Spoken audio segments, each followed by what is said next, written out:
A lot of my monastic brothers, Yes. as we've practiced in Asia for the time that our teacher was Yes. alive, and with other great masters, and coming back to the West now, there's a question of how we translate our monastic experience we had in Korea, in Asia, Yes. to a context of the United States, which is Yes. receptive or not receptive to it. So I would like to ask you, what are the challenge and perils of really translating an authentic Buddhist monastic experience to the West? And is it even possible? Or do we have to come up with another kind Of course, of it's possible. monasticism? I think it's totally possible. And not only that, but the Dalai Lama, I was a monk myself for 3 or 4 years, although formally ordained only a year and a half. The Dalai Lama likes to joke about me now that he says that I'm the most enthusiastic about monasticism ex-monk that he knows. And that's because initially after I resigned, because there was no support in the 60s when I came back here as a monk, my daughter later joked that I looked like Henry Miller in drag. And with the red robe, the Tibetans wear, and so on, and the shaved head, big blonde-looking thing. And so at first, I did like what most of the American Buddhist leadership does, including the Japanese Zen people, who actually are married, most of them, and have girlfriends, and yet they insist they're monks. It's a big bone of contention. I used to argue with them, guys, will you please say you're priests or you're ministers? You're not monks. Monk means celibate. Yeah, But they insist that they're monks. They don't know that it was only in Meiji period that the Zen monks in Japan were ordered to marry. Yeah. In order to turn the monasteries into households so that the anti-Buddhist government of the time, Shinto-oriented government of the time, nationalistic government, could control the Buddhist monks. Because monks are not so controllable in Buddhist history. So anyway, at first I did like them, and I rationalized that we don't need monasticism in the West.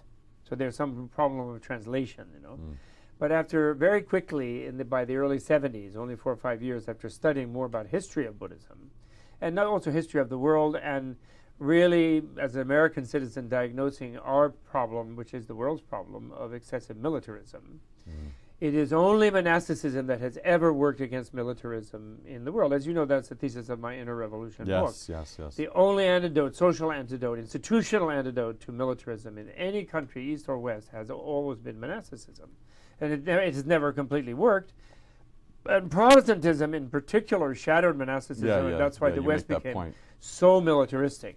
Although you could say, I've been in Europe, Northern Europe and Central Europe now, monasticism is a vestigial shadow of its former self. It's no longer the spread and the penetration you said, and yet they've had peace there for 55 years, and one could say they're the most pacifist people, the only people who stood up to America in the Iraq War. You go to places like Norway, the Scandinavian countries.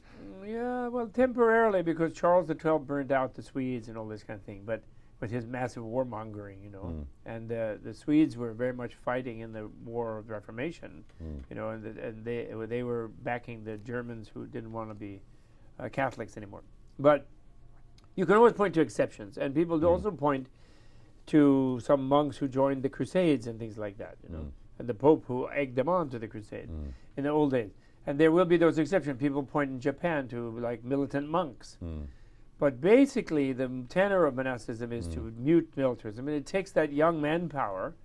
The shoguns put the samurai into Zen monasteries to get them off the street with their swords, in fact, So it's clearly is an antidote, whether it has worked perfectly in all its instances or not. Okay. It clearly is. And the extreme case of it, of course, the real extreme case of it is Tibet, which was a big militaristic conquest dynasty country, conquered even Tang China at one time, controlled the Silk Route for centuries, and by monasticizing themselves, they became completely demilitarized, more or less, and they were vulnerable. And then they inflicted the same social system on the Mongolians.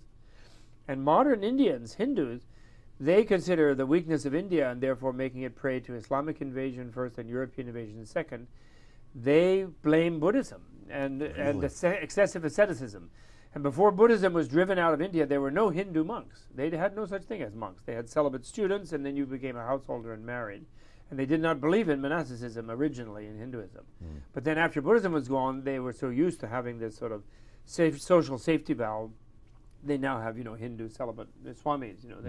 That's only the last 1,000 years. Before that, they didn't. So I think my thesis is very arguable, but anyway, I don't mean to argue it here. All I'm saying is that one thing that you can do, and coming back to your question, is you can make monasticism really work here more and revive it in a powerful way in a sort of Protestant ethics society. And bit by bit, you can get people, and a little bit, the Asian trip does this, through martial arts academies, through Zen, although Zen is sort of only, Japanese-based Zen is only imperfectly monastic because, as they say, they lost the idea of celibacy. And the Tibetans beginning to have some monasteries. And then finally we might get another pope after these very conservative popes that we have now, and we had the previous one, get back to Vatican II type of spirit in the Catholicism. And then there could be a Buddhist-Christian formal connection and revive Christian monasticism here. It would really help. Merton was about to do it.